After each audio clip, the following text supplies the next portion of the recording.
What's going on, guys? It's ASAP Flash here, and I'm here with another video. And I know it seemed like it's just a long time no see. In fact, um, I don't know. I mean, the last movie I've seen after Spider-Man: Homecoming, I decided to see that movie again with another friend instead of watching a different movie and reviewing that. I don't know. For some reason, I have no idea. But although I've been thinking of ideas for different episodes instead of just talking about movies or shows, I've been thinking about like other concepts, other things to talk about instead of just movies and shit like that and whatever. I love talking about movies, but let's be honest, it's like just going up here and talking about movies all the time. It gets a little boring, I guess. So kind of like find ways to mix it up. Anyway, so without further ado, here to talk about, guess what? Another movie. But instead of your typical comic book movie or whatever, well, technically this movie was based on a graphic novel, whatever. But instead of your like Marvel or whatever, it's talking about drum roll, hold it for anticipation, Atomic Blonde. Now, to be honest, I didn't really get the dialogue or the plot a little bit. I mean, the plot was kind of hard to follow. I mean, um, maybe it's just me, but my dad also got lost during the plot when he was watching the movie. But I think it was mainly because the thick Russian accent that was going on, or whatever, German accent. Now, it took place in Germany, so yeah, it had to be a German accent. But above all things, what I really enjoyed about the movie was the cinematography, the cinematography, the camera angles, basically all aspects of the movie. Just it was so great, and obviously since it was talking about the Berlin Wall, of course it took place in the '80s, but typically your '80s movie, typically it feels like it's kind of obvious that you're watching an '80s film. Like it has high neon colors. It has very cliche music. Really like you're heavily reminded of that you're watching an '80s film. But with this movie, sure it had neon colors, but it wasn't bright. It was actually grimy, and it was perfect because it felt the tone of the film fit really kind of like that covert a spy type of feel to it, type of vibe to it, and it was great. I mean, although the whole entire movie wasn't shot like that, I thought it was at first. I thought it was gonna be just kind of dark colors and shit like that. There was other scenes where it was like real colors. For example, like that there was a scene where she was in a subway, and there was another scene where she was in the street, like driving from the antagonist of the film. So it's kind of like had the real color. But there's other scenes where she was like either at her own apartment or at a club. Duh.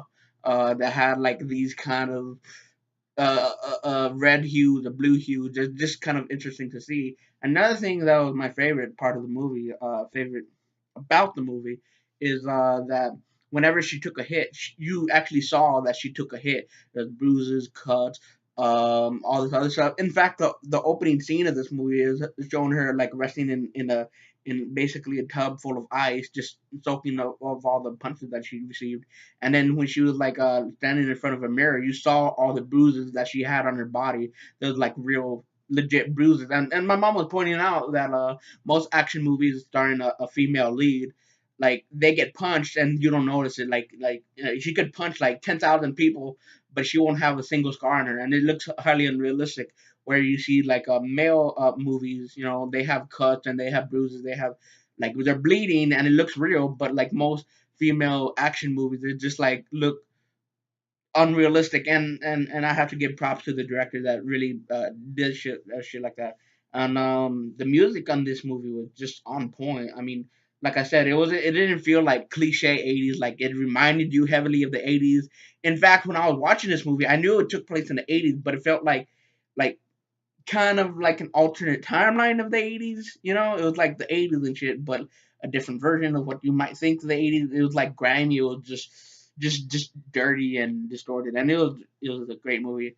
Like I said, like the only thing that I was like lost on was like the plot. I mean, I guess I got the plot as the movie was wrapping up. It's like because she was like, I guess I don't want to spoil it for a lot of people, in case people want to see it and shit. But basically, she's like a double agent or whatever. And if I spoiled it accidentally, my bad. Like I said, whatever. But yeah, it was great. And yeah, I was kind of surprised that John Goodman was in this movie. Not really surprised necessarily, but it's just kind of like I mean, I haven't seen a Cloverfield Lane, but it's just kind of interesting to see. Like before, he used to be like the big, you know, fat guy. Let's be honest, he's a fat guy, and now he's like really like slim. So yeah, that's pretty much my thoughts about the movie. Like I said, I didn't really get the plot, but I could get like fill in pieces. Oh, one thing I forgot to mention. One thing I forgot to mention is like that terrific action sequences, like what took place at a hotel, I think it was, where she was getting a spyglass, kind of a stupid name for a character, but whatever. Getting spyglass, and that whole action sequence just took place.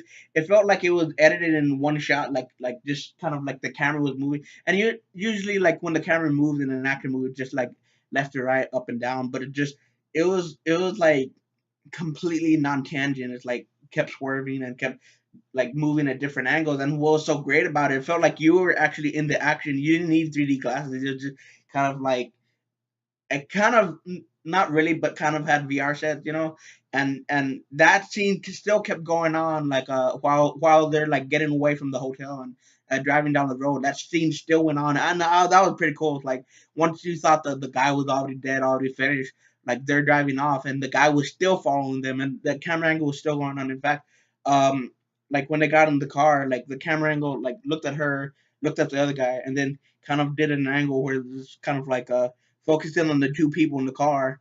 And yeah, the camera angle just amazing. It was like that's my favorite type of camera angles, is where it feels like it's just one shot, one continuous thing. Ironically, though, when I went to see a Birdman, the Michael Keaton film, I didn't really like it.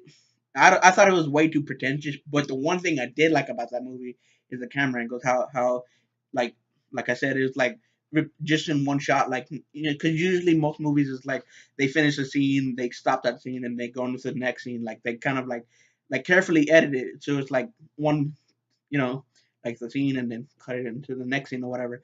But like movies like that, they just edit it to the where it's like seems like the camera keeps rolling as the shit keeps going on. Like for example, in one of the Saw movies is like 3 or 4 or 5 or whatever. Especially in two. Um, like there's certain scenes where it's like it feels like it's one continuous shot, but the thing is, it's like how the sets are made for those movies. It's like it looks how the set is made. It's like one scene here and another scene there, so it's literally like just panning the camera. It's like into one continuous scene, which is pretty cool. So that's pretty much it for talking about Atomic Blonde and other movies as well, and my favorite camera angles and shit. So that's pretty much it. And if you've seen the movie, comment down below on what you think of it and what's your favorite spy movie.